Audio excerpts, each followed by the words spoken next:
Buenas tardes, compañeros. Desde el taller Teoría Política vamos a tener como ponente al profesor Rafael Félix Mora Ramírez. Él es doctor en filosofía por la Universidad Nacional Mayor de San Marcos, es filósofo especializado en epistemología, es profesor universitario de nuestra casa de estudios y también de la UNI. También es investigador, tiene varias publicaciones, artículos, libros.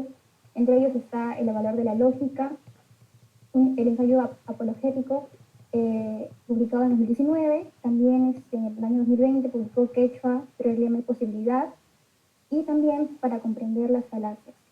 Él es el actual ganador del premio Lógica Francisco Miraquizada 21.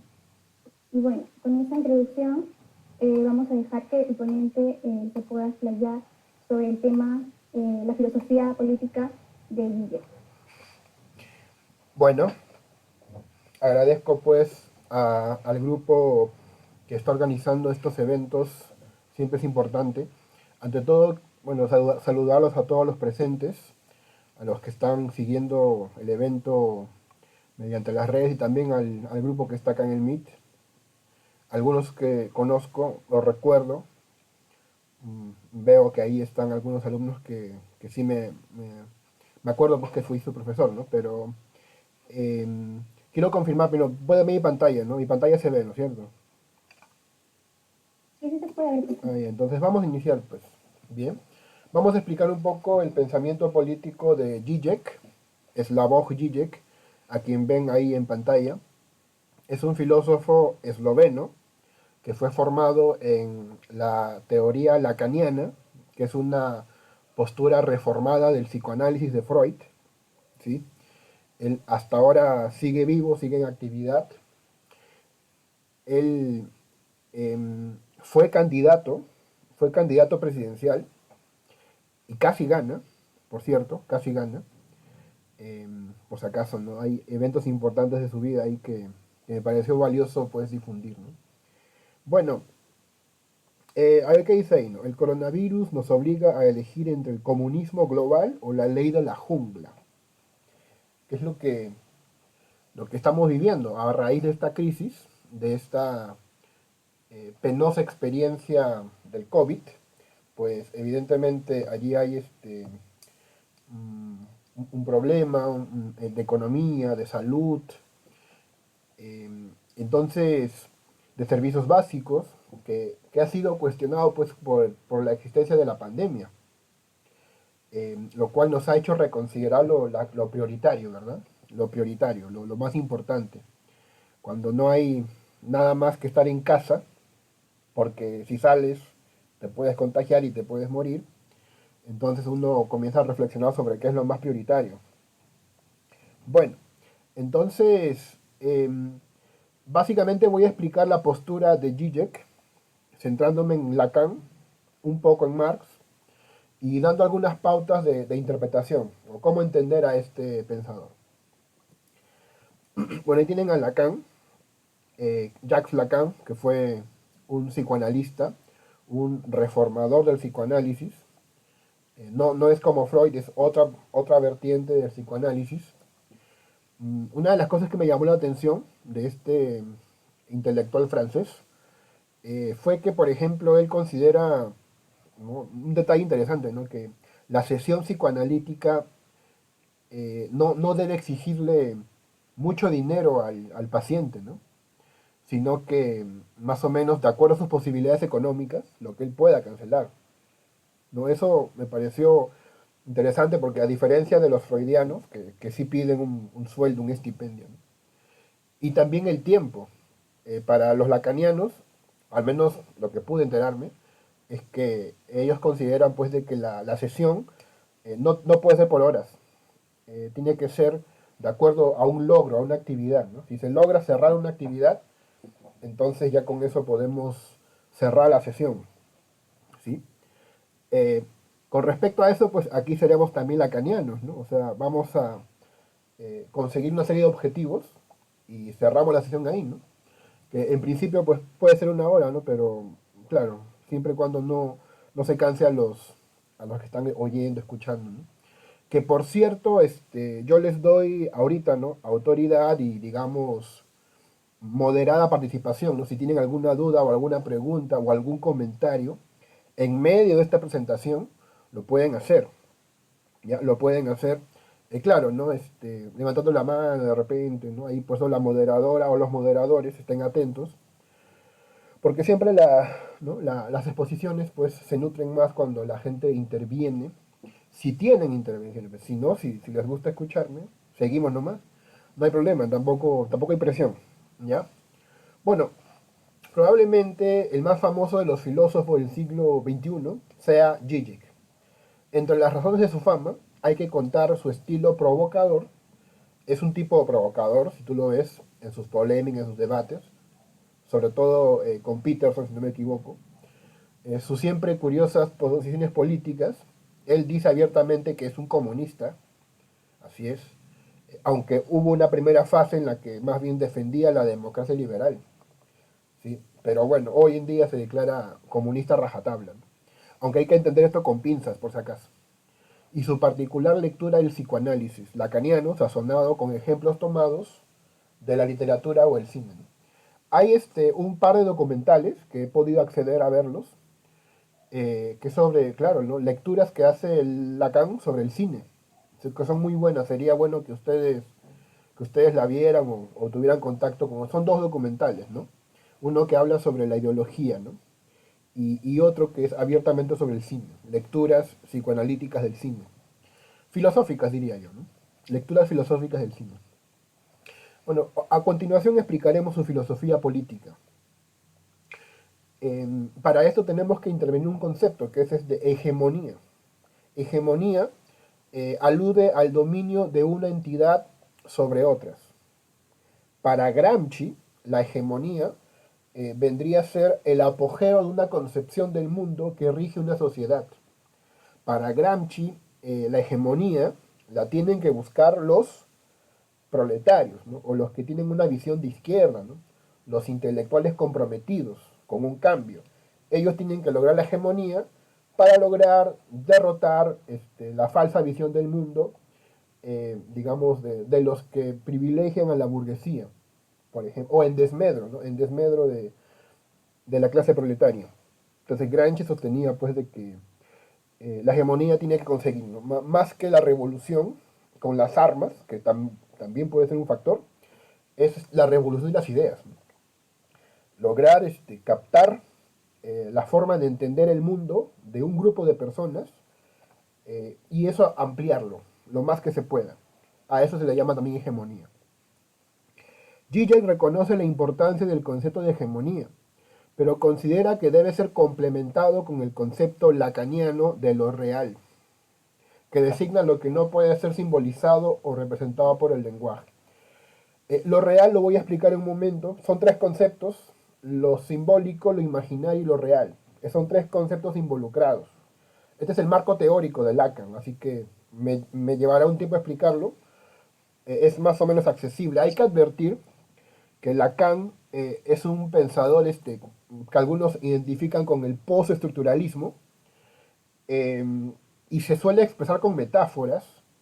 No hace afirmaciones tajantes, digamos, analíticas. Yo, digamos que tengo preferencias por la filosofía analítica, digamos, ¿no? Pero no encuentro, digamos, definiciones tajantes en Lacan. Sin embargo, lo que he podido explorar me ha podido dejar algunas certezas, aunque sí, o sea, Lacan pues es un continental, ¿no? Entonces se expresa como un poeta, digamos, ¿no? No es tan claro en sus definiciones, pero las ideas que da sirven para entender, al menos en un primer acercamiento, sus conceptos. Bien, lo real es producto de un cruce entre lo simbólico y lo imaginario. Esto también lo veremos en un rato. Para Zizek, sin esta idea es imposible entender la lucha de clases o los conflictos en torno a la diferencia sexual, por ejemplo. Bien, entonces para Zizek es importante comprender lo que dice Lacan. Enseguida aclararemos, ¿no? Daremos cuenta del marco teórico de Zizek. A ver, ahí tienen a Zizek. Por si acaso, un detalle también biográfico es que en la puerta de su casa, ¿no? Cuando uno abre la puerta de su casa, Lo primero que encuentra frente a sí es un cuadro de Stalin, un cuadro de Stalin, ¿sí? Porque él vivió en una de las ex repúblicas socialistas, solamente que esas repúblicas que no eran, digamos, ortodoxas, ¿no? ¿Sí? Entonces, bueno, claro, ¿por qué? Porque él se declara comunista. Pero con cuidado esto, ¿no? Él, más o menos lo que dice sobre Stalin o sobre el comunismo soviético es que la reivindicación que se buscaba era la adecuada, ¿sí? Era la adecuada, la reivindicación. Pero claro, en la práctica hubieron, por supuesto, estas acusaciones de totalitarismo, por supuesto, ¿no? Bueno, entonces para explicar eso. Y él pone el cuadro de Stalin, como él dice en alguna de sus biografías, ¿no? Que es para provocar a los idiotas, ¿no? Dice, ¿no? Eso lo pone a propósito, ¿no? Bueno, no todas las luchas políticas tienen el mismo peso. El capitalismo sigue siendo el problema central de nuestro tiempo. Por eso su resguardo en el comunismo, ¿no? Porque él busca criticar el capitalismo. Quiere criticar el capitalismo, entonces necesita un marco teórico, que vamos a ver que es Marx, pero también sin dejar de lado a Lacan. Bueno, este filósofo se considera pues comunista, pero entiende que se debe refundar el comunismo. O sea, hay que refundar, es un nuevo comunismo. No es el antiguo, ¿no? El de los campos del Gulag, ¿no? De la Unión Soviética. No se refiere él a ese totalitarismo, ¿no? Hay que refundar el comunismo para atender los problemas sociales más urgentes, tales como educación, salud, vivienda. O sea, él cuestiona el totalitarismo soviético. Como es natural, lo cuestiona, ¿no? Cuestiona, pues, los abusos que hubo. La idea es no caer en la barbarie a la que nos ha llevado el capitalismo. Claro, entonces su resguardo en el comunismo tiene la intención de enfrentar con mejores herramientas el fenómeno del capitalismo. En esta pandemia seguramente han visto esta imagen que están viendo al centro, que es más o menos un resumen de la posición que Zizek manifestó iniciada la pandemia. Iniciada la pandemia, él afirmó estas 5 ideas. La pandemia le ha dado un golpe mortal al capitalismo. O sea, le ha dado pues en donde más le duele, que es en el bolsillo, en la producción, en la circulación. Según él, se acerca un nuevo comunismo, él espera una colaboración global que pueda controlar la economía. El virus derribará el populismo que busca cerrar fronteras y fomentará la cooperación mundial. O sea, el virus deberá fomentar la cooperación, por ejemplo, en el campo de las vacunas. Debería, ¿no? Debería el mundo unirse en esa actividad para pues enfrentar rápidamente esa situación de peligro. La globalización del mercado destruyó la capacidad de los países para fabricar respiradores y mascarillas. Como ustedes saben, con la globalización, cada país se especializa en algo. Hay países que hacen tecnología y países que son productores de materia prima. El Perú es un productor de materia prima. Entonces, ¿qué pasó en esta crisis? Eh, eh, eh, por ejemplo, el Perú no tenía recursos para poder implementar, digamos, respiradores eficientes o plantas de oxígeno, porque eso esperaba que lo pudiera dar otro país. Ese es un gran problema, ¿no? De ser dependientes, y que fue una de las causas para que hubieran tantas muertes y tantos infectados, que por cierto están en aumento, ¿no? A ver, los jóvenes que me están escuchando, ¿sí? Un poco más de conciencia. Bueno, yo sé que ustedes son gente, pues, de hecho, no pensante, intelectual, ¿no? Pero difundan, ¿no? Entre sus contactos, que estamos ya en la tercera ola, no se descuiden, no se descuiden todavía, pues, porque hay variantes bastante peligrosas. Y finalmente, ¿no? La solidaridad y la colaboración global no son un idealismo, sino un acto racional. Su teoría del acto vamos a ver al final, que es lo único que puede salvarnos, ¿no? La solidaridad debe ser el nuevo camino. Bueno, entonces Zizek pues mezcla marxismo y lacanismo. ¿Quién es Lacan? Vamos a explicar un poco, ¿no? Lacan es un psicoanalista, no es un filósofo de la política, en sentido estricto. Para hacer un uso político de su obra, Zizek necesita combinarlo con el marxismo. El marxismo que es lo que también hoy día se conoce como en sociología, ¿no? Paradigma del conflicto. Claro, a veces para no ser llamado marxista, porque eso parece una etiqueta política, entonces le llaman paradigma del conflicto. Así que es otra forma de decir marxismo, ¿no? ¿Ya? Bueno, em, se puede decir que Zizek lleva adelante una lectura lacaniana de las obras de Hegel, Marx y Lenin. No voy a hablar mucho de Hegel, pero lo mencionaré acá en un ratito. Para Zizek, Lacan introduce una ruptura fundamental a la hora de pensar el sujeto, ya sea en el sexo o en la política. Y esto es importante, mira. Los sujetos son sujetos de deseo. Y este deseo nunca puede ser satisfecho plenamente, ¿no? Eh, Aquí, obviamente, la palabra deseo, ¿sí? Que es la sensación de una carencia, se ha tomado pues en un sentido, para que lo entiendas, ¿no? Como que nunca puede ser satisfecho, en un sentido, yo diría, ¿no? Exageradamente platónico o puramente conceptual, ¿no? O sea, el hecho de que tú nunca vas a dejar de desear, ¿no? ¿Sí? Claro, ¿no? Uno puede pensar, ¿no? Pero si tengo hambre, pues me como un pan, ¿no? Entonces ya satisface mi deseo, ¿no? Sí, sí, pero este tipo de pensador, Lacan, comete excesos con el lenguaje, hace bastantes malabares lingüísticos, que repito, ¿no? A un poeta le puede gustar lo que habla, ¿no? Pues hay que explicarlo pues detenidamente y con calma, para que se pueda entender. Bueno, también es que la palabra deseo depende del marco teórico. Y si él parte de un marco teórico psicoanalítico, entonces va a tener otra configuración, otra definición. De lo único que es culpable el sujeto es de ceder en el deseo. Los sujetos somos sujetos de deseo, deseamos cosas, queremos cosas, conseguir cosas. O personas, ¿no? Deseamos una pareja, deseamos un compañero sexual o compañera sexual. Entonces, el sujeto viene, digamos, gobernado por una serie de apetencias. El lenguaje hegeliano es apetencias o deseo. El sujeto lacaniano está caracterizado por lo que Lacan llama falta. Hay una falta, una carencia. Nunca está completo y nunca puede estarlo. A partir de aquí, Zizek puede pensar de un modo novedoso el funcionamiento de las ideologías y de la cultura. Bueno, como te decía, voy a hablar un poco de Hegel, porque el lenguaje de los deseos es un lenguaje de Hegel. Hegel lo planteó en su dialéctica del amo y el esclavo, que está en su libro La fenomenología del espíritu, que seguramente ahí los amigos de ciencia política no han leído, ¿no? Estoy seguro que sí. En el origen de la historia, los seres humanos se diferenciaban del animal. El animal solo desea cosas para comer. En cambio, el hombre desea deseos. Ahí esto es importante, ¿no? Aquí aclarar, ¿no? Desea deseos. ¿Qué quiere decir esto?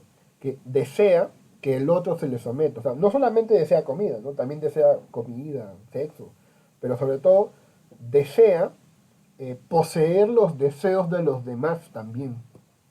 Deseo que el otro me desee, o deseo que el otro satisfaga mis deseos. Ya por ahí, así hay que entenderlo, ¿no? Hegel también pues juega con el lenguaje, es otro continental, pues hay que explicarlo con metáforas y este tipo de estrategias.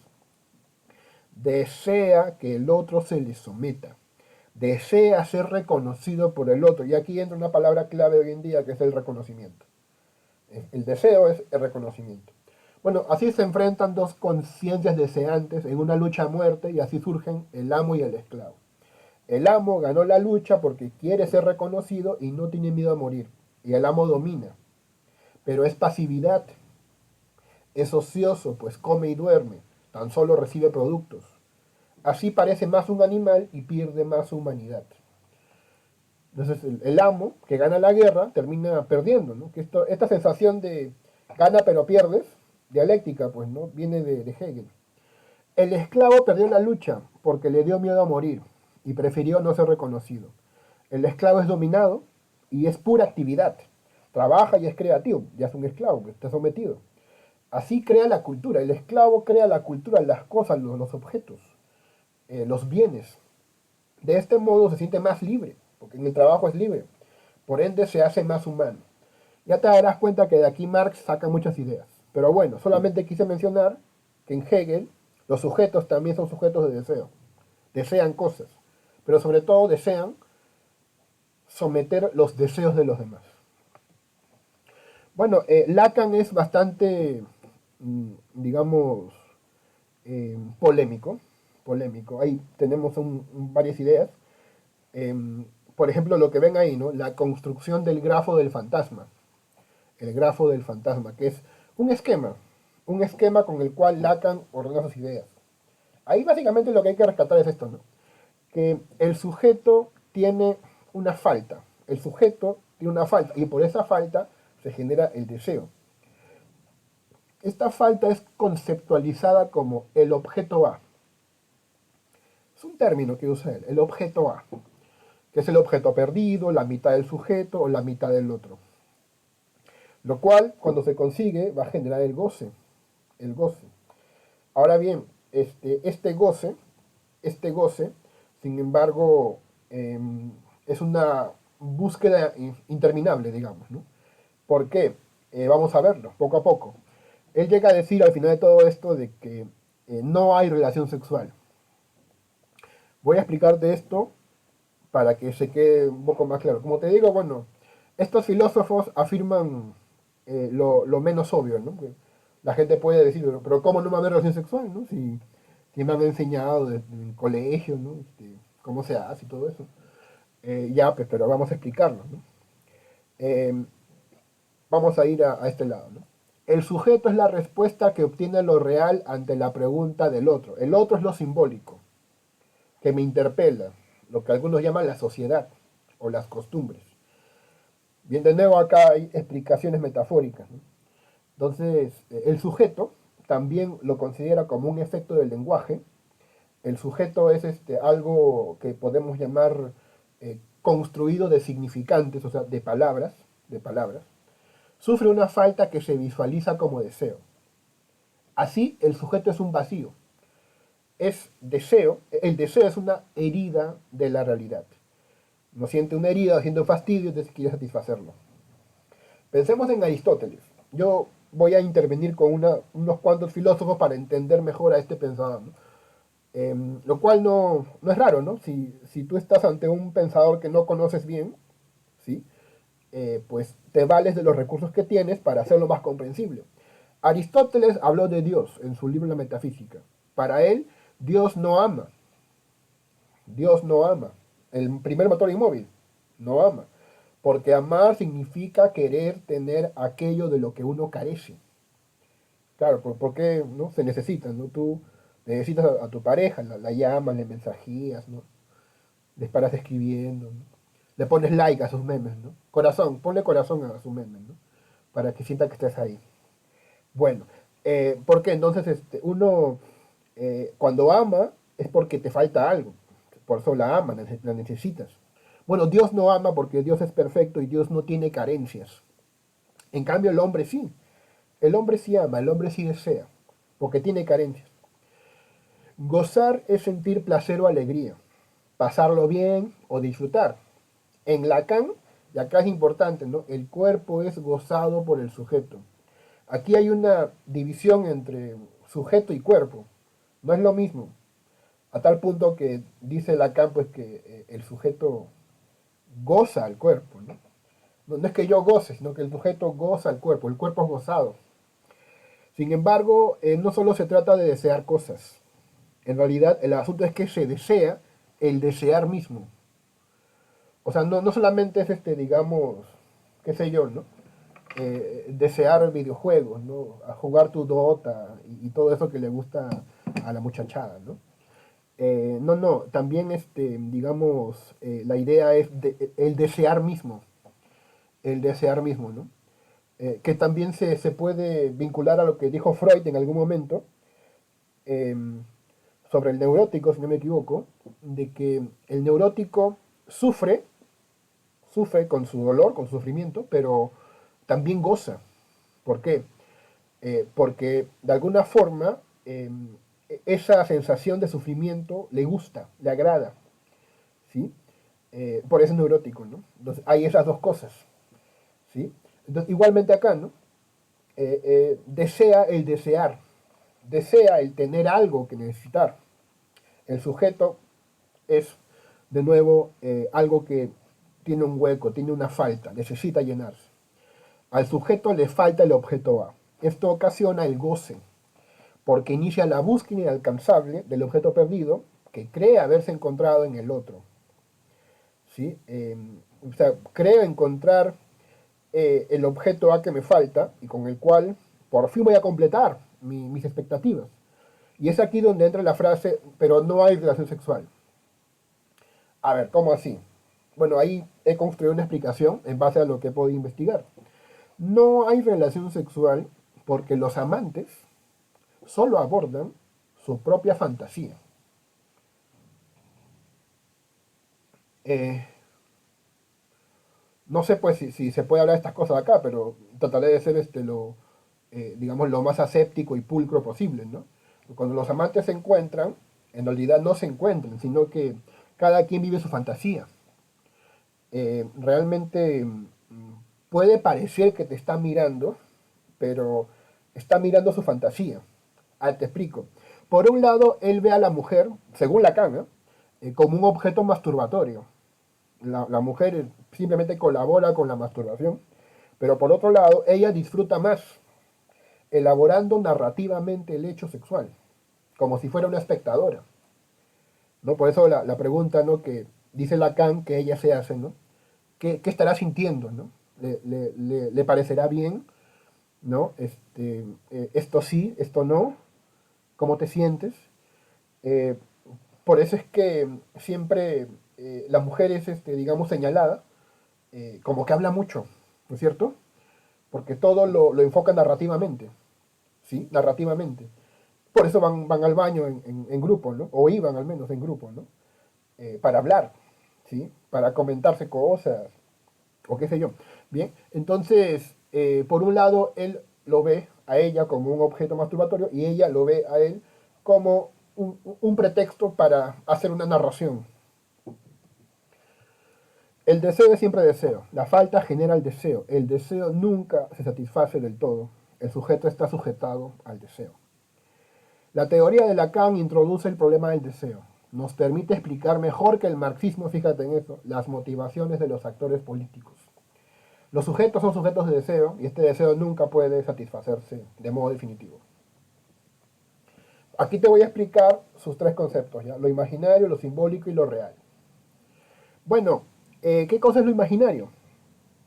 Zizek recurre a la distinción de Lacan entre tres órdenes o dimensiones en los que la vida psíquica de un sujeto tiene lugar.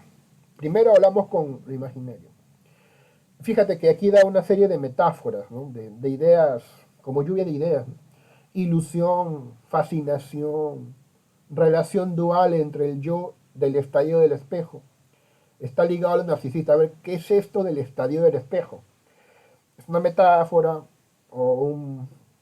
para hablar sobre el hecho de que el niño por primera vez se ve en un espejo.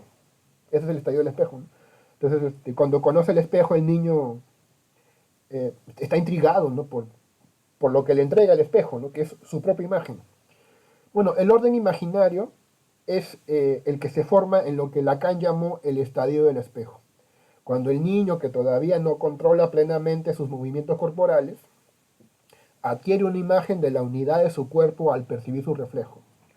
En pocas palabras, lo imaginario es lo que ordena nuestra autopercepción para darnos una aparente unidad. Eso es el estadio del espejo. ¿No? Ahora, esto eh, tiene el nombre del imaginario porque es una construcción, en el fondo. ¿No? O sea, yo creo que el espejo me entrega mi imagen real, pero no deja de ser más que una construcción. Y es lo que ahí estamos viendo. ¿No? El orden imaginario expresa la necesidad y el esfuerzo permanente del sujeto de sentirse como una unidad. Yo soy una estructura completa y en esto consiste un imaginario. Es una imagen unificadora a la que nos asociamos. Pero fíjate, ¿eh? Lo imaginario no es la ilusión, no es lo irreal, no hay que dejarse engañar, sino más bien un registro formador capaz de dar forma a lo informe. Pero esta unidad es siempre un mito. Los sujetos estamos desde un principio separados de nosotros mismos. Por ejemplo, mira ahí como Homero Simpson, ¿no? Cómo se autopercibe, ¿no? Él se ve como un tipo musculoso, ¿no? Porque es narcisista, narcisista, se quiere mucho, ¿no? Y también lo que vemos en el Tinder, ¿no? No sé si ustedes siguen viendo eso, bueno, no lo sé, creo que ya no, ¿no? El Tinder, ¿no? Finalmente colocas tu foto de cómo tú te autopercibes. Y la gente te ve, ¿no? Si te estás guapo, si tienes plata, o carro, ¿no? O qué sé yo. Em, Igualmente en los videojuegos. Creo que se llama Avatar, ¿no? O Avatar, que es que tú puedes construir tu personaje, ¿no? Y que tiene arma, que es musculoso, que es alto, que es bajo. Puedes construir tu personaje, ¿no? Ese es lo imaginario, para darte una unidad, una existencia, digamos. Ahora viene el segundo concepto, lo simbólico. Lo simbólico. Esto es lo que ya comentamos hace un rato con el nombre de El Gran Otro. El Gran Otro. El orden simbólico es el que define todas las relaciones humanas. Es las convenciones, las normas, la sociedad, que algunos llaman así, ¿no? Ahí también, el lenguaje y las normas que determinan la posición de un individuo según su género, su pertenencia familiar y social, su clase, etcétera. Todo eso es lo llamado simbólico. Todo eso, ¿no? Lenguaje, normas, costumbres. Se suele mencionar también como el gran otro. El gran otro. Claro, ese gran otro es aquello que, digamos, me condiciona, por ser grande, ¿no? Para referirse a este orden, ya que representa todas las imposiciones que preexisten al sujeto, que al mismo tiempo lo someten y lo constituyen, como tal en su ingreso a la cultura. Lo simbólico, en la escuela, en la universidad, en la sociedad, las costumbres. Lo simbólico, en pocas palabras, de nuevo, aquí te doy, o intento dar una definición, ¿no? Es el medio lingüístico e institucional a través del cual nuestras prácticas cobran sentido. ¿Sí? O sea, es lo que le da significado a lo que hacemos. La cultura, ¿no? Las convenciones. ¿Sí? Eh, Eso es lo rige, ¿no? Es lo que nos rige. ¿De acuerdo? Lo simbólico, entonces vendría a ser eso. Eh, Listo. Y finalmente, lo real. Aquí importante decir que lo real es lo que no puede ser simbolizado, lo que no es susceptible de simbolización. ¿Ya? Aquí también hay que tener cuidado para explicar este concepto. Lo real lacaniano es aquello que se resiste a ser simbolizado. El orden simbólico moldea lo real, le da forma para nosotros. En palabras de Lacan, el orden simbólico cava un surco en lo real. El orden simbólico intenta estructurar nuestras actividades. Como te decía, ¿no? La sociedad, las costumbres, las convenciones sociales, intentan ordenar o estructurar lo que para nosotros debería ser lo correcto, por ejemplo, ¿no? Ya, pero ese es un intento. Lo que pasa es que lo real sale de eso. Lacan es un escéptico, pues no cree que exista una realidad per se. La realidad es el cruce de lo imaginario con lo simbólico.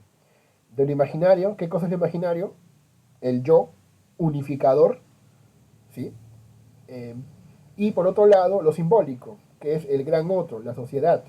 Entonces, este cruce de mi yo unificado con lo que llamáramos las convenciones sociales, de ahí sale lo real. La relación entre lo simbólico y lo real es siempre una relación traumática. Claro, lo real es, digamos, insimbolizable, es dinámico, no sabe bien cómo es. Entonces lo simbólico siempre intenta, digamos, cuadrarlo, darle forma. Lo real irrumpe, sin embargo, en el orden simbólico, sacudiendo las posiciones que se creían estables. O sea, aunque tú quieras ordenar todo, lo real siempre puede intervenir. Ese es como el ejemplo que se da en el existencialismo, ¿no? Eh, uno piensa que puede ordenar su semana, ¿verdad? Su calendario. Entonces tiene la ilusión del orden, ¿no? El lunes tengo clases, el martes me toca hacer yoga, ¿no? El miércoles tengo que verme con alguien, el jueves, ¿no? Tengo un examen, el viernes tengo un, un evento de filosofía política con el grupo Tatem. y así, ¿no? O sea, uno cree ordenar en un calendario lo que es su vida, pero tú no sabes que en cualquier momento puede pasarte algo, que rompe esa ilusión del orden, que, por ejemplo, que me secuestren, ¿no? O que me dé alguna enfermedad, que me dé el COVID, o que me dé un paro cardíaco en este momento, así como la Death Note, como la Death Note, ya escribieron mi nombre seguramente, ¿no? Por ahí. Bueno, entonces, a eso me refiero. O sea, lo real irrumpe, salvaje, salvaje, no puede simbolizarlo, ¿no? Y esto pues tiene un ejemplo político, Gille, con el atentado del 11 de septiembre sobre las Torres Gemelas, que es un ejemplo de cómo lo real irrumpe en el orden simbólico del capitalismo, porque el capitalismo es el gran otro, el Big Brother, ¿sí? El capitalismo es eso. Así, pues lo que no puede ser simbolizado, nos recuerda que el fin de la historia de Francis Fukuyama es una ilusión simbólica. ¿Qué planteaba Francis Fukuyama? Básicamente decía esto, ¿no? Que la, el liberalismo capitalista es la respuesta a todo. No hay magia, no hay más que hacer, ¿no? Simplemente hay que difundir la palabra del liberalismo, hacer que todos los países se vuelvan capitalistas, liberales, y habrá progreso infinito, ¿no? Habrá siempre progreso. Esto ya se acabó, ya se llegó al fin de la historia, que es un concepto hegeliano. Bueno, esto no es así, porque el atentado de las Torres Gemelas revela que no es así, ¿no? Revela que lo real es más que eso. Es más que ese orden simbólico que intenta instaurar Estados Unidos o el capitalismo en general. Revela que el Medio Oriente no está satisfecho con las consecuencias de la globalización liderada por Occidente. Y hace poco lo hemos visto, ¿no? Con el tema de Afganistán. ¿Sí? Curiosamente, país a donde llega Estados Unidos es país que entra en un estado de crisis, lo que llaman estados fallidos, ¿no? Hay problema para, a ver, una tesis para los chicos que están estudiando esta ciencia política, ¿no? Explicar los estados fallidos en relación con las invasiones estadounidenses. A ver, tarea para ustedes, ¿no? Tesis doctoral, de una vez.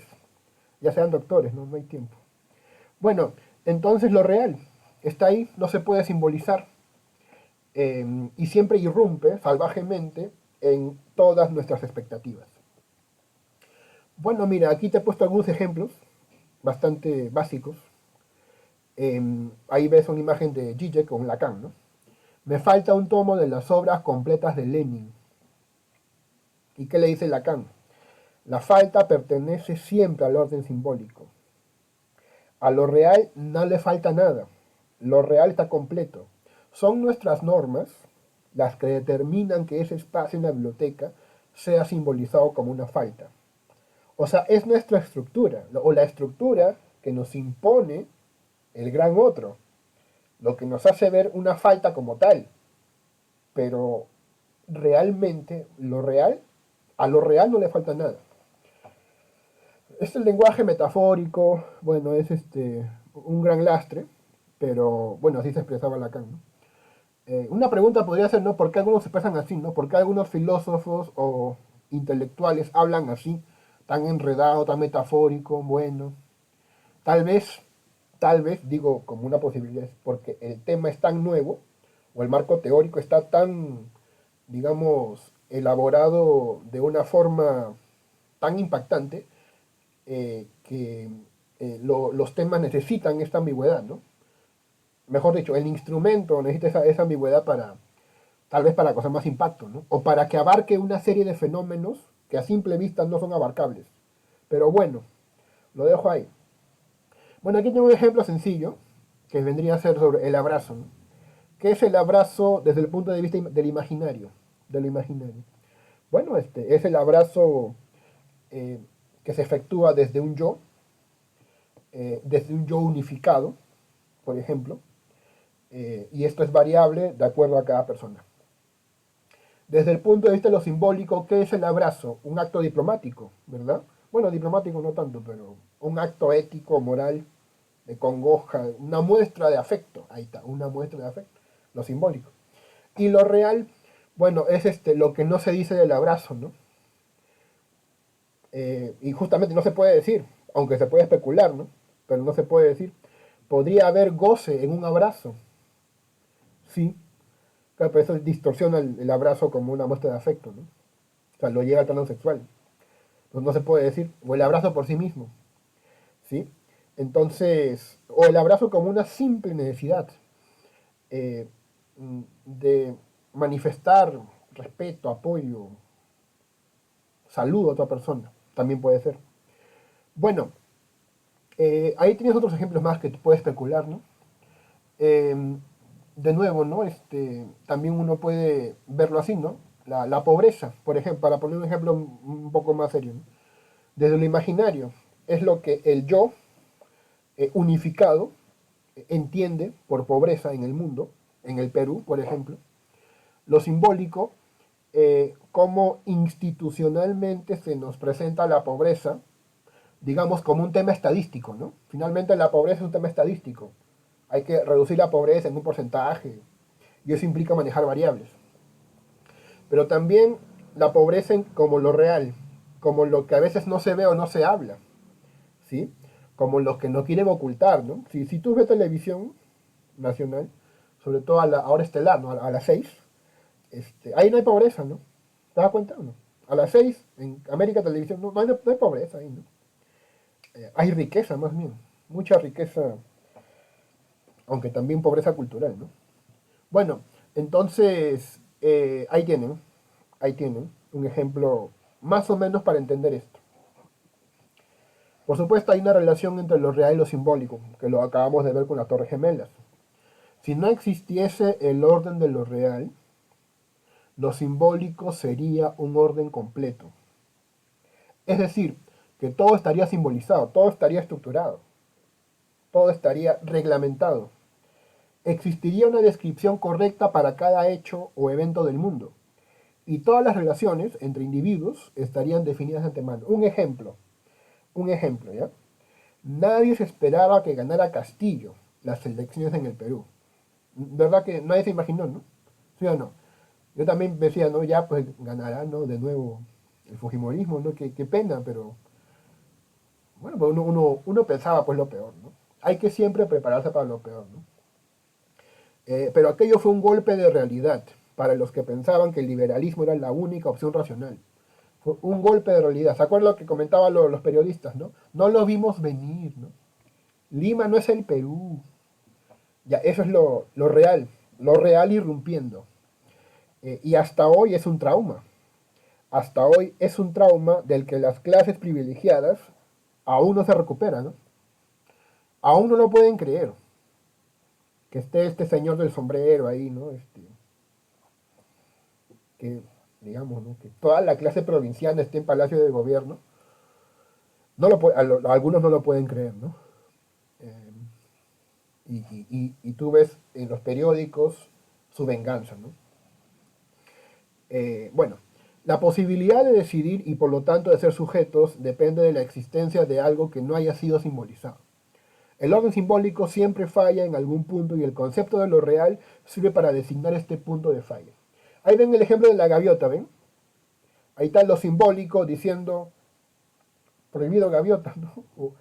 ¿Qué será pues, ese símbolo, no? Prohibido dar de comer a los pájaros, ¿será, no? No sé cómo van a prohibir las gaviotas. Bueno, puede ser, ¿no? Y arriba una gaviota, ¿no? Una gaviota. Lo real, ¿no? Lo real siempre irrumpiendo ante las reglas de lo simbólico. A veces uno camina y se olvida del recorrido que hizo, ¿sí?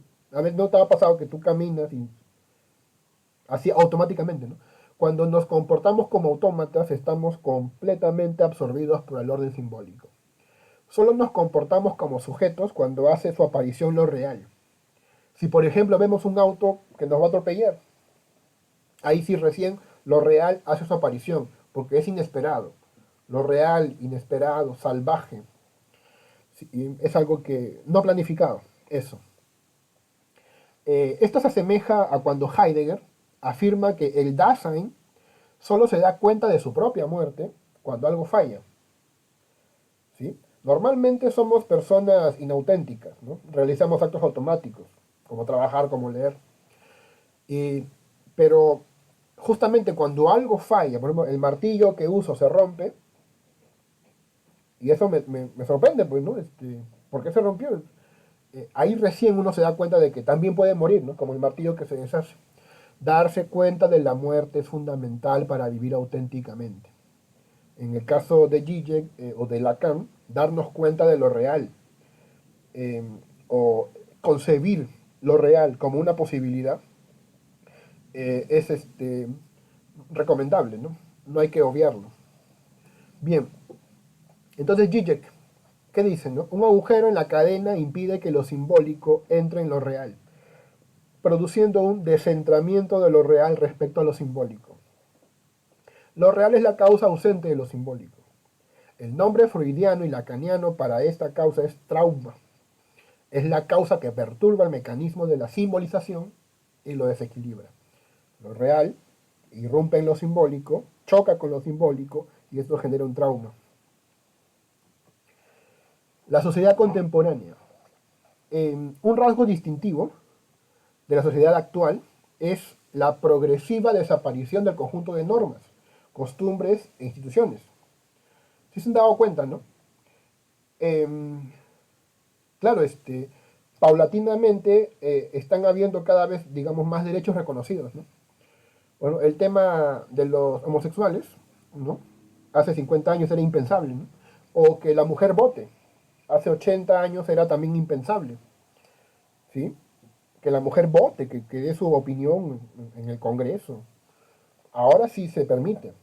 Entonces, lo que dice Zizek es que cada vez lo simbólico está buscando desaparecer o están buscando darnos la apariencia de que esas normas pueden desaparecer.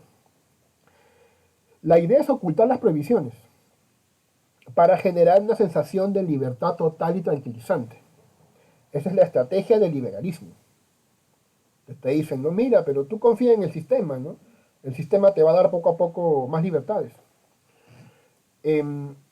Estas instituciones le permitían a quienes vivían bajo ellas suponer que había un orden simbólico estable. Antiguamente era así, ¿no? Las reglas, si sigues las reglas y vas a, digamos, ascender en tu empresa, ¿no? Un gran otro que garantizaba el funcionamiento de las relaciones sociales. Lo simbólico es algo que valoramos mucho, pero ese gran otro nunca existió. Pero esto recién se ha hecho evidente en la sociedad contemporánea que manifiesta pues una preferencia por lo liberal. En esta época en la que pensamos que no hay nada mejor que el capitalismo, ¿sí? O algunos, no, muchos piensan eso, ¿no? Mucha gente que por ejemplo se oponía a Castillo y bueno, vi algunos alumnos que tenía, ¿no? También vi que me sorprendían, ¿no? Siendo de San Marcos, llamaban a votar por ella, ¿no? La innombrable, por la innombrable, ¿no? Bueno, para mí es innombrable. Entonces, me sorprendió, pues, pero bueno, así son las cosas, ¿no? Entonces, en la que estamos tan convencidos de que el capitalismo es lo único que puede existir, que cualquier otra opción, no nos va a convencer. Pensemos en los conservadores que nos pueden parecer algunos abuelos.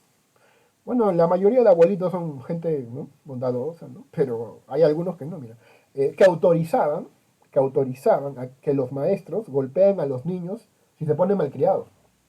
Claro, tus abuelos fueron educados así, ¿no? ¿No? La letra con sangre entra. La letra así es, a golpe nomás entiende la gente. Pero hoy eso nos parece una atrocidad, ¿no es cierto? Claro, hay un maestro que le pega a sus alumnos. ¿Cómo va a hacer eso? ¿No? ¿Se entiende? Porque hoy en día lo que nos quieren dar el mensaje es que confía en el sistema, las prohibiciones, digamos, los límites, las agresiones van a reducirse y tú vas a poder vivir libre y tranquilo. El mismo diagnóstico realizaban los posmodernos. Aquí también atención, ¿no? Cuando sostienen que vivimos en una época en la que se cuestionan todos los metarrelatos. Claro, igualmente que se están desapareciendo las normas, está desapareciendo los metarrelatos. ¿Qué cosa era un metarrelato? Según los posmodernos, tipo Jean-François Lyotard, relatos o cuentos que nos permitían explicar todo lo existente, proyectar una meta histórica y legitimar ciertas acciones. Por ejemplo, el cristianismo era un metarrelato. Claro, Dios existe, Dios es amor, tú debes ser bueno, perdona a todos sus pecados, así como Jesús, y ganarás el cielo, ¿no? Ganarás el cielo. Ya, eso ya la gente hoy día no cree. Igual que hay un descreimiento de los metarrelatos, hay un también descreimiento de las normas. Y se piensa que una sociedad adelantada debe tener menos prohibiciones. Ahí tienes a Barack Obama, ¿no? Que es un ejemplo de contradicción pura y dura, ¿no? Ustedes sabían que Barack Obama recibió el Premio Nobel de la Paz, ¿verdad?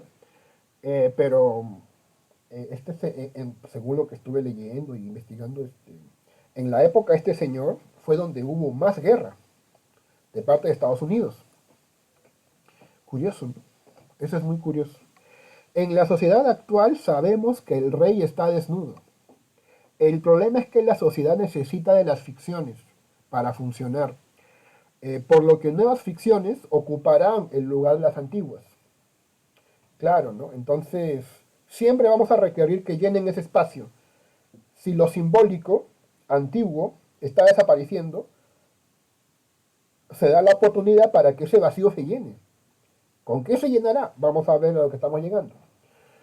Quizás por esto la gente opta por entregarse al consumo de programas televisivos cada vez más bajos y atrevidos. Dado que la sociedad necesita ficciones para funcionar, no debe sorprender que la televisión basura tenga audiencia, a pesar de que no brinden una formación cultural adecuada. La pregunta es, ¿y por qué tienen audiencia, no? Si son tan malos. Porque buscamos llenar ese vacío.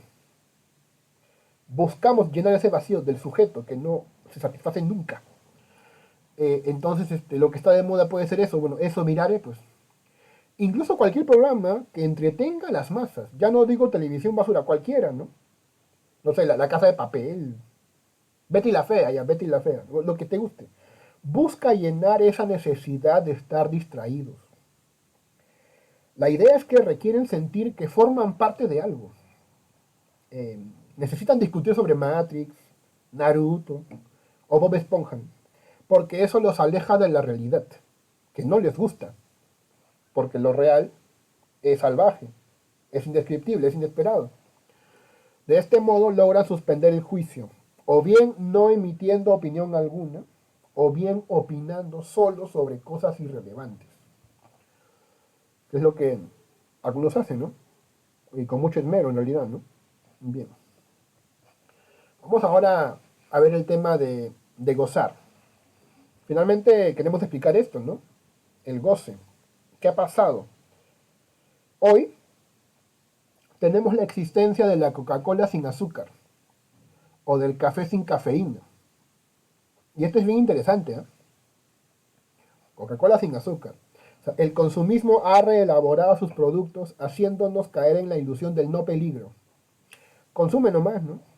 Consume Hay café sin cafeína, ¿no? Leche sin lactosa. ¿Cómo es eso? ¿Cómo se da leche sin lactosa? Bueno, del mismo modo que triunfan productos como la leche deslactosada, la mantequilla sin grasa o la cerveza sin alcohol. Como evidencias de una realidad desnaturalizada, nuestra sociedad se ha vuelto políticamente correcta. ¿Sí? Acá es importante mencionar que para Zizek la política necesita de un conflicto para poder, digamos, eh, ser más dinámica. Es por eso que él llega a hablar un poco de intolerancia. Pero no es que él proponga eso, sino que él detecta que cada vez existen, si se dan cuenta, discursos intolerantes. Si se percatan, por ejemplo, en el caso de la política peruana, los racistas, ¿sí? Son intolerantes. O en el caso de Estados Unidos con Donald Trump, los conservadores republicanos, que también son intolerantes. Ya, eso dice Zizek es necesario. ¿Para qué? Para que se reorganice la política y ocupe su lugar un concepto que debe volver. ¿Cuál es? El de la lucha de clases. Claro, la única forma de enfrentar la presencia de estos discursos extremistas es reacomodando el discurso político y volviendo a poner a escena la lucha de clase como tema central. Y esto se puede lograr cuando entran los grupos intolerantes, que es producto de una sociedad muy engreída, si se dan cuenta, donde ya no hay prohibiciones y donde puedes consumir sin peligro de morirte, o eso dicen. Una sociedad engreída genera una sociedad de intolerantes. Eh, pero de fachada, ¿qué nos muestran?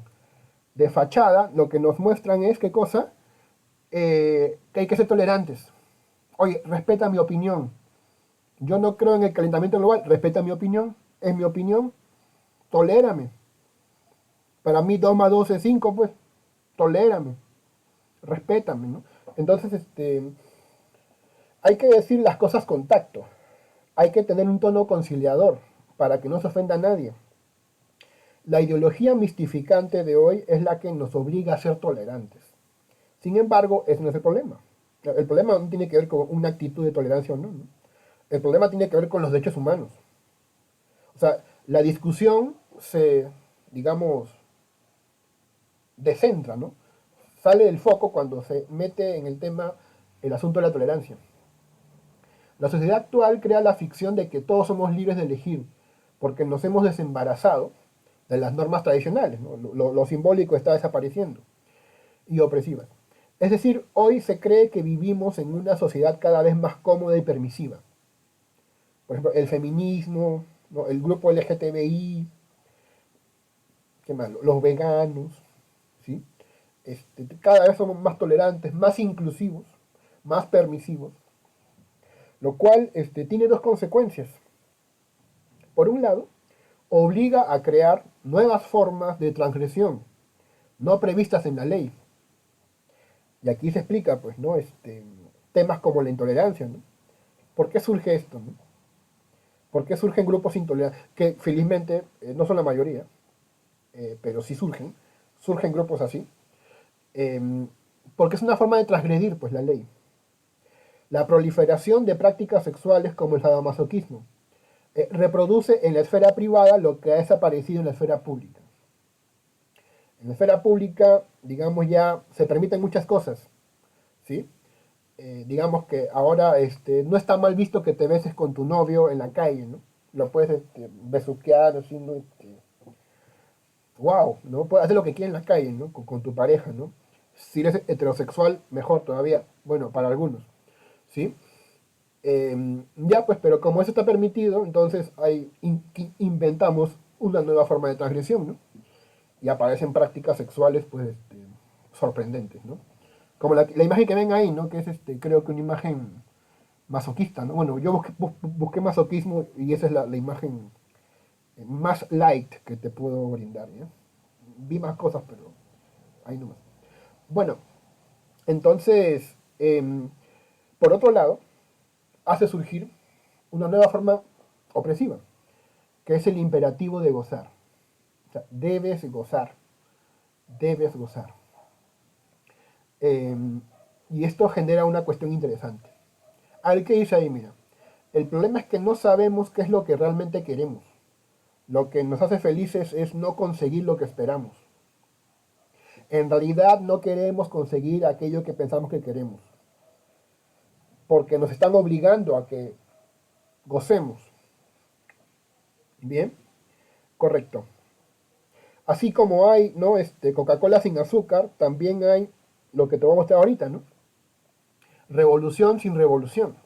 Lacan define como héroe al sujeto que asume plenamente las consecuencias de sus actos, es decir, que no da un paso al costado cuando la flecha que dispara completa su círculo y vuela de regreso a él, a diferencia del resto de nosotros, que nos empeñamos en realizar nuestro deseo sin pagar su precio. Así como hay, ¿no? Café sin cafeína, revolucionarios que quieren la revolución sin revolución, que es su reverso sangriento, ¿no? La gente que quería sacar a Merino, así conversando, ¿no? Diplomáticamente. No, así no iba a salir Merino, ¿no? Por si acaso. Bueno, eh, lo cual pues él superó, que es un factor freudiano que vamos a explicar brevemente. Las costumbres de la sociedad occidental tienden a volverse cada vez más permisivas, ¿no? Ya hemos hablado de esto, ¿no? Lo simbólico se reduce, entonces cada vez se pueden hacer muchas cosas. La condena moral respecto de la vida nocturna, pues, las discotecas, ¿no? Que ya han vuelto a abrir, creo, ¿no? No estoy seguro. Las prácticas sexuales, antes consideradas no tradicionales, la homosexualidad, digamos, o el uso recreativo de drogas, como la marihuana legal, va perdiendo fuerza. La condena de esto va cada vez quedando sin sentido. Ya no tiene sentido limitar la capacidad de esparcimiento del ser humano. ¿Por qué? Porque tenemos el imperativo del placer. La gente debe gozar para que no quieran cambiar las cosas, para que sientan que si cambian las cosas pueden perder mucho. Puedes perder tu internet, ¿no? No sé si recuerdan a Kenji diciendo que votes por su hermana, porque si no, Castillo iba a prohibir las importaciones y ya no vas a jugar Dota. ¿Qué tienen, no? Ese tipo. Ya. Esto resulta en una transformación del super yo. Si antes el super yo de la sociedad cumplía la función de prohibir placeres, claro, antes, ¿no? No hagas eso, ¿no? No se besen en la calle, no vayan, ¿no? A tubos, ¿no? Ahí a besuquearse en tubos, ¿no? Ahí a estar en el arbustito ahí de frente derecho, no vayas ahí, ¿eh? Ahí en Springfield, no vayas, ¿no? Es prohibido, ¿ya? No, ahora, hoy constituye un imperativo para disfrutar, para gozar, debes gozar, vive la vida, ¿no? De nuevo, la política liberal intenta hacernos creer que uno de sus logros es que puedes gozar libremente. A ver, eh, vamos, Slavoj, no tenés excusas, ¿no? Creo que una de las parejas de Slavoj fue una argentina, si no me equivoco, ¿no? Ahora no solo tengo que tener sexo, encima tengo que tener ganas. Claro, tienes que gozar. Hoy nos debemos sentir culpables de no gozar lo suficiente, lo cual, como te explicaré después, genera frustración. ¿Por qué? Porque no gozas mucho.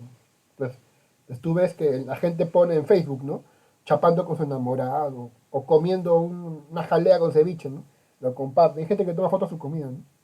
Bueno, comparte, ¿no? Tómale foto a tu Burger King, ¿no? A tu Burger King, ¿no? Y entonces la gente, ay, mira cómo goza, ¿no? La Patricia, ¿no? Cómo goza, mira. Ya. ¿Tú sabes cuál es mi miedo? Esta etiqueta posmoderna, permisiva y pragmática hacia el sexo. No es más que absoluta pasión. Y como esta idea de sexo como parte del amor, y como me gusta esta idea de sexo como parte del amor, yo, tú sabes, ¿no? Eh, yo en realidad eh, podría vender a mi madre a la esclavitud solo por eh, fuck you forever, ¿no? Para no decir la palabra, ¿no? Fuck you forever. No, estamos elegantes hoy día, ¿no? Eh, Hay algo acá trascendental sobre esto, ¿no? Soy incurablemente romántico. Claro, es la idea que él está, ¿no?, cuestionando sobre hoy día lo permisivo y lo que la gente es capaz de hacer por el sexo. Tenemos entonces el imperativo de gozar. Pues bien, este imperativo de gozar es, curiosamente, más dañino que la prohibición. Antes era posible encontrar placer a pesar de las prohibiciones, transgrediendo las normas. Claro, como sabemos, ¿no? Lo prohibido es más rico. Lo prohibido es más rico, pues, ¿no? Antes podías transgredir las normas, ¿no? Claro. Y así, pues, encontrabas placer en eso. Ahora las normas ya no pueden ser transgredidas. Y lo que antes se hacía por placer, hoy se hace por obligación. O sea, debes gozar. Por lo que deja de resultar una fuente de placer. Esto explica la constante frustración en la que vivimos hoy, en la sociedad. Entramos al tema de ideologías. De ideologías. Adoptando una idea de Lacan, Zizek sostiene que las fallas del orden simbólico, ¿no? Es esta arremetida que sufre frente a lo real, dan pie para que lo imaginario la permanente búsqueda de unidad, recubra lo real. La desaparición del gran otro, las normas, lo simbólico, resulta entonces en una proliferación de visiones del mundo que proponen restaurar la unidad perdida. La unidad, o sea, lo imaginario, que te acuerdas que era mi reflejo en el espejo, mi concepción, mi autopercepción, para unificar mi yo, y ahora esto prolifera. Y hay un montón de opciones disponibles. Por ejemplo, la izquierda en el Perú, ¿no? Hay muchas izquierdas. ¿Tú qué izquierda eres? A ver. ¿Izquierda Vero? ¿Izquierda Arana? ¿O izquierda Cerrón? Cerrón eres, señor. Bueno, entonces hay muchas opciones. Hay demasiadas. Ya se llena hasta el delirio de propuestas. Entonces uno no sabe qué escoger. Hay un montón de propuestas. O eliges cualquiera al final, ¿no? Al final vas a salir en la foto igual, ¿no? Los movimientos New Age que buscan explicar el sentido espiritual de los hechos casuales de la vida. Claro, ¿no? Nada es casual, ¿no? Los New Age hablan así, ¿no? Lo que tú y yo nos encontremos no es casual.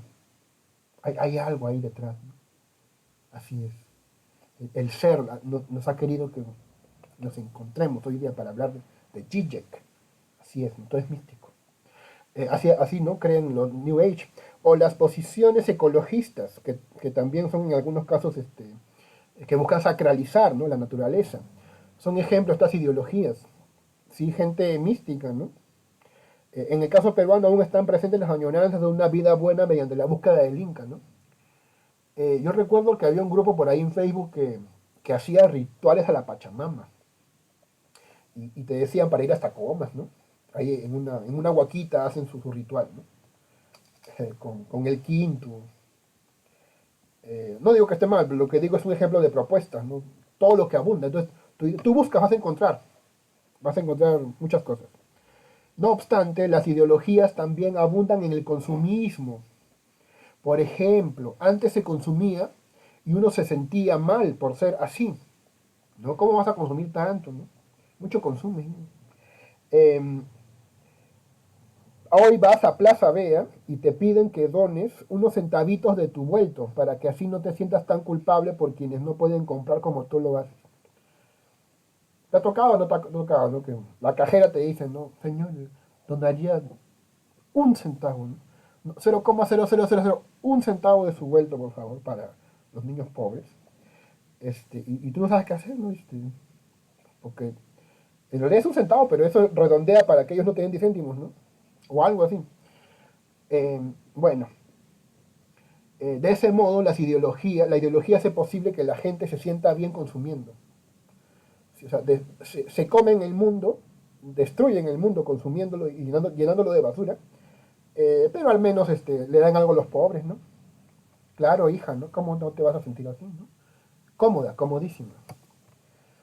Eh, Aquí está, ¿no? La crítica que hacen los grupos ecologistas, ¿no? Proteger a la naturaleza es una idea conservadora. La naturaleza está en constante transformación y lo que debemos hacer es transformarla para vivir en una sociedad mejor. Claro, él no se opone a cuidar la naturaleza, ¿no? Pero sí dice que debe haber un cierto punto de transformación. La tecnología es necesaria, ¿sí? Pero no pensar que toda la tecnología es mala, ¿no? Como hacen algunos grupos, ¿sí? Que son extremistas, ¿no? A ver, en Marx la ideología es falsa conciencia, es decir, una forma engañosa de ver y entender el mundo, ¿ya? Por ejemplo, el hecho del contrato entre empleador y empresario, ¿no? Que te da la ilusión de que tú eres libre, ¿no? Tú eres libre, ¿no? Para poner tu firma y estar ahí 8 horas diarias, ¿no? Eres libre, por favor, yo no te obligo, ¿no? Pero es una ideología, ¿no? Es una apariencia de libertad, porque al firmar eso ya te esclavizas. En ese sentido, la religión era una ideología y también el opio del pueblo. Para Zizek, la ideología se inmiscuye dentro del deseo y justifica lo que el sujeto lleva a cabo. Es como el metarrelato, proporciona una visión idealizada de una sociedad imposible de existir. ¿Por qué? Porque oculta la lucha de clases, pero condiciona todo accionar. La ideología nos condiciona. Es decir, vivimos engañados por la ideología. Lo sabemos. Y aún así obramos como si no estuviéramos ideologizados. Creemos que somos libres, aunque sabemos que no lo somos, ¿no? Sabemos que no lo somos, pero sí nos engañamos, ¿no? Con ese tipo de cosas. Bien. Sobre la ecología, ya vamos acercarnos al final, ¿no? Él también critica a las posiciones extremas de ecología, ¿no? Estas posiciones son un intento de encontrar un punto de vista absoluto, a partir del cual tomar partido, lo simbólico, lo cual es una necesidad propiamente humana. O sea, intenta de nuevo, ¿no? Plantear un orden dentro de este mundo donde abundan las ideologías. La ecología, o mejor dicho, la lucha ecológica, ¿no? La lucha ecológica está destinada a convertirse en lo que la religión era para Marx, el opio de los pueblos. La ecología aborda un problema real, el del capitalismo, desde un punto de vista engañoso, sin embargo, dice Zizek. Claro, porque piensa que la solución es la abolición, ¿no? De, digamos, todas las tecnologías, todo el petróleo, por ejemplo, que contamina y que es malo. Con ese fin construye una falsa noción de naturaleza, como un estado incontaminado por lo humano. ¿Sí? Hay que respetar la naturaleza. Pensemos en algunos veganos que practican una forma de alimentación guiada por preceptos morales. No sé si te has cruzado ya con algún vegano por ahí caminando, dentro de Lima, qué sé yo. Bueno, los veganos son, no todos, ¿no? Algunos, por eso pongo ahí, algunos veganos, son extremistas en algún sentido, ¿no? Tienen ese respeto por la vida, ¿no? Esta ideología debería ser descartada. Me refiero a la ecología, ¿no? O a esta ecología liberal. Eh, ¿Qué dice Zizek, no? En la opinión de Zizek, la lección que se debe aprender de la crisis ecológica es que debemos renunciar a todas las ideas sentimentales acerca del universo. La humanidad no tiene un piso o un equilibrio natural al cual retornar. Para Zizek, nuestra existencia es absolutamente contingente y está más allá de nuestro control.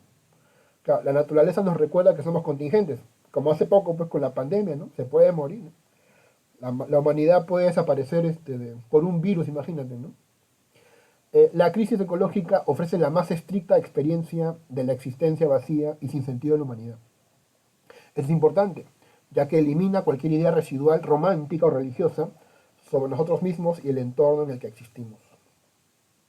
Con respecto a la naturaleza, la idea es buscar un equilibrio entre la transformación realizada por el hombre y el cuidado del ambiente y la ecología. No es necesario proponer modos sagrados de ver la naturaleza, sino recordar nuestro carácter contingente para proceder con cautela. No somos seres contingentes, ¿no? Entonces, necesario pues esta cuota de realidad, ¿no? Lo real, ¿no? Lo real de nuevo irrumpe con la pandemia y todas nuestras metas que teníamos, ¿no? Para el 2020 creo que era, ¿no? Ya pues se fueron al tacho, ¿no? En el lenguaje heideggeriano deberíamos dejar de provocar a la naturaleza para convivir mejor con ella, pero sin dejar que nos absorba o nos someta. La lucha de clases de la que te hablé, ¿no? Como te decía, Zizek se considera influido por el marxismo. De hecho, ahí hay una frase marxista, ¿no? A medida que evoluciona la epidemia mundial, hemos de ser conscientes de que los mecanismos de mercado no serán suficientes para evitar el caos y el hambre. Tendrán que considerarse a nivel global medidas que hoy en día a casi todos nos parecerán comunistas, ¿no? Claro, por ejemplo, que los ricos paguen sus impuestos, ¿no? Que antes no se hacía. Curioso, ¿no? Antes no se hacía, pero ahora sí. ¿No? Es comunista, ¿no? Quieres que los ricos paguen, comunista eres. Bueno, el ecologismo y el movimiento New Age son expresiones de la función general de la ideología. Es decir, del intento de suturar, de dar un cierre, ¿no? De unificar al conjunto de fenómenos sociales. La idea es buscar la unidad, ¿no? ¿Y quién busca la unidad? Lo imaginario. Es parte de lo imaginario a nivel social que busca coser la realidad de este hueco que tiene. Sin embargo, Zizek sostiene que eso no es posible, pero cree que ese cierre no es posible porque la sociedad está atravesada por un antagonismo fundamental, que es la lucha de clases, que se intenta ocultar. Entonces, definitivamente se intenta ocultar la lucha de clases, pero lo real siempre irrumpe, ¿no? Como en Lima, ¿no? Lima siempre ha vivido de espaldas a las provincias, ¿no? Entonces la gente piensa que el Perú está bien, está bacán, ¿no?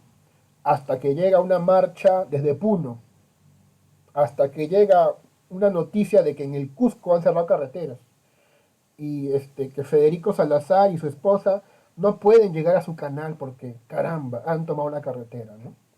Hay que enviarle un helicóptero a Federico Salazar, ¿no? Para que venga y nos dé noticias de calidad, ¿no? O así algunos piensan, ¿no? Entonces, la lucha de clases existe, ¿no? No la puedes tapar. Eh, Zizek es partidario de esto. Eh, y también, bueno, se relaciona lo real con la ideología, ¿no? A propósito de la ideología, mira, muchos de los votantes pobres dicen que Trump habla por ellos. ¿Cómo pueden reconocerse en la voz de un multimillonario cuyas especulaciones y fracasos son una de las causas de su miseria? Al igual que los caminos de Dios, los caminos de la ideología son misteriosos. Así como es imposible ocultar la división de clases, también es imposible observarla desde afuera. El único punto de vista no ideológico sería el punto de vista de lo real, pero por definición se trata de una postura imposible por indecible. No se puede hablar de la lucha de clases estando fuera de la lucha de clases. Cualquier cosa que digas de la lucha de clases te va a instalar ya en la lucha de clases. ¿Ah?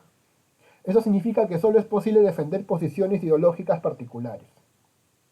Cada una de esas posiciones ideológicas falla en algún punto. Claro, todas esas ideologías tienen algún error, ¿no? Eh, y revela así la existencia de lo real, como aquello que nunca puede ser plenamente incluido dentro de un esquema y que no puede cerrar.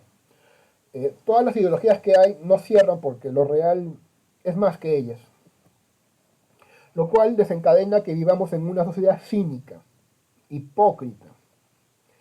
Eh, a ver, ahí ves la foto de tu amigo, ese es, lo ves ahí al viejito, ese quién será, ¿no? Ahorita vamos a conocerlo.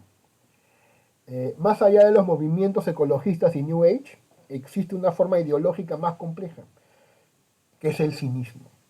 Vivimos en una sociedad cínica. Como ideología, exige un cierto distanciamiento respecto de las conductas ideológicas. No somos inconscientemente funcionarios al sistema, sino que al mismo tiempo nos tomamos en serio y a la ligera los males del capitalismo. Fíjate que sobre el capitalismo somos ambiguos, ¿no? Es bueno, pero es malo, ¿sí? Es como un amigo con el que estaba en la playa, ¿no? Y me decía, ¿no? Me meto al mar, pero hace frío, mejor no me meto al mar. Pero siento un poco de calor, ya mejor me meto al mar. Entonces estaba así, ¿no? Y no se decidía, pues eso impacienta a cualquiera. Bueno, un ejemplo es George Soros, que es el que está ahí, ¿no?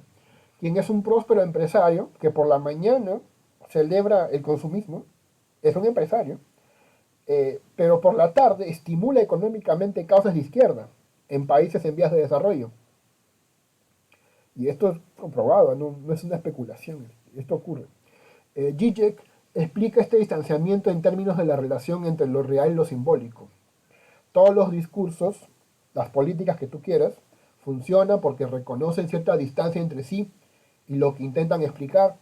El sujeto tiene la ilusión de estar eligiendo libremente qué discurso aceptar, ¿no? Pero no hay libertad ahí, ¿no? Es una apariencia nada más. Bueno, ahí está, ¿no? El gráfico, ¿no? La ideología existe cuando los sujetos actúan sin saber lo que hacen, dice Marx, ¿no? Pero ¿qué le responde Zizek? En la sociedad contemporánea, los sujetos sí saben lo que hacen y saben que está mal, pero lo hacen de todas formas. Interesante esto, ¿no? Claro, ¿no? En Navidad, ojalá que esta Navidad nadie reviente cohetes. ¿En tu casa has reventado cohetes o no? A pesar de que los perritos sufren, ¿no? Los animalitos, pobrecitos. Igual, ¡pum!, de revienta cohetes ahí, ¿no? Y yo no sé ni para qué revientan cohetes, ¿no? Si, ¿qué necesidad hay? Si supuestamente nadie debe salir. Un ejemplo es la manera en la que lidiamos con nuestros residuos. Sabemos que contaminan, pero elegimos no preocuparnos por ello. No importa, ya que alguien se encargue, ¿no? Conseguimos el inodoro, ¿no? El water, como aquel lugar donde nuestras heces desaparecen. Pero esto no es cierto. No desaparecen, se van al mar, ¿no? Y en el mar se lo comen los pescaditos. y luego tú te comes el pescadito, ¿no? Y así, ¿no? Todo vuelve, ¿no? El cinismo se puede manifestar en las producciones audiovisuales. Por ejemplo, se hacen muchas series o películas sobre Pablo Escobar, Frank Lucas, Griselda Blanco, George Jung o El Chapo, ¿no? Todos ellos son narcotraficantes, por si no sabías. Y se muestran sus lujosas vidas. Mandan el mensaje incorrecto. Aunque todos coinciden en que estuvo mal lo que hicieron, el hecho de darle tanta propaganda parece contradecir esa convicción moral. Cinismo. Es malo pero vende. Sí, es malo, ¿no? Mira a Pablo Escobar, es malo, pero cómprate tu, no sé, tu bigotito de Pablo Escobar, ¿no? O qué sé yo. Lo mismo ocurre con el Joker, la película, ¿no? Se sabe que es un enfermo mental, pero se considera su queja hasta cierto punto como una queja justa. Como resultado, el villano se convierte en héroe. Y la gente lo admira más que Batman, ¿no? Curiosamente. Ya vamos llegando a un tema, ya para ir terminando esto, sobre el amor, ¿no? Hablemos un poco sobre el amor. ¿Qué opina Zizek? Con frecuencia, cuando amamos a una persona, no la aceptamos como de hecho ella es. Aceptamos a esa persona en la medida en que quepa en las coordenadas de nuestra fantasía. Nos confundimos, identificamos erróneamente a esa persona. Por eso cuando descubrimos que estábamos engañados, que esa persona no era todo lo que creíamos, que era una engreída, caprichosa, traidora, felona, habladora, hipócrita, y bueno, así. Entonces, el amor puede rápidamente transformarse en violencia. Eso pasa, ¿no? Hay algunas personas, ¿no?, que les pegan a su mujer, ¿no? ¿Por qué le pegan, no? Simplemente retírate de ahí. Pero bueno, se convierte en violencia, ¿no? No hay nada más peligroso, más letal para la persona amada que ser amada por lo que no es, sino por ajustarse a un ideal. En este caso el amor es siempre mortificante, es siempre doloroso, ¿no? Zizek es escéptico sobre el amor, aunque por ahí hay un mensaje que se puede extraer, ¿no? El amor no es reconocer las virtudes del otro, es en realidad reconocer su imperfección y aceptarla tal y como es, con todos sus defectos. Así debería ser, aunque muchos no se arriesgan, pues. Claro, quieren amar la fantasía. El problema es que tenemos miedo a enamorarnos, porque solo queremos ver en el otro los rasgos que nos agradan. Por ejemplo, que piense parecido, que tenga los mismos gustos, que tenga el mismo sentido del humor. Exigimos mucho, ¿no? Ponemos la valla muy alta. No queremos correr riesgo porque hagamos algo bien hecho, ¿no? Así cuando idealizamos el amor, ponemos en el otro todo lo que queremos ver. Es decir, en realidad no nos enamoramos de las personas, sino de la imagen perfecta que nos hacemos de ellas. El amor de verdad es una apuesta arriesgada, pues no debe buscar idealizar al otro, sino querer también la imperfección. Análogamente, tendemos a pensar que la basura desaparece, pero esto no es así. Si queremos de verdad mundo, debemos quererlo con toda su basura. No siempre tenemos que andar a tientas. En el amor uno debe aceptar la imperfección. Y si hay que decirle a la pareja lo que uno piensa, aunque le pueda molestar, se le dice porque eso nos conecta con la realidad, con lo real. Claro, lo real es eso, ¿no? Hay cosas que no te pueden gustar y no se lo dices, pero tienes que decírselo. ¿Ya? Eh, ¿Se va a molestar? Pues, se va a molestar. Así es. Es la vida, así es la vida es salvaje, pues. Lo real es salvaje. Si intentas escapar de ese salvajismo, igual te va a alcanzar, ¿no? El amor puede sacudirnos y hacernos volver a la realidad, ¿no?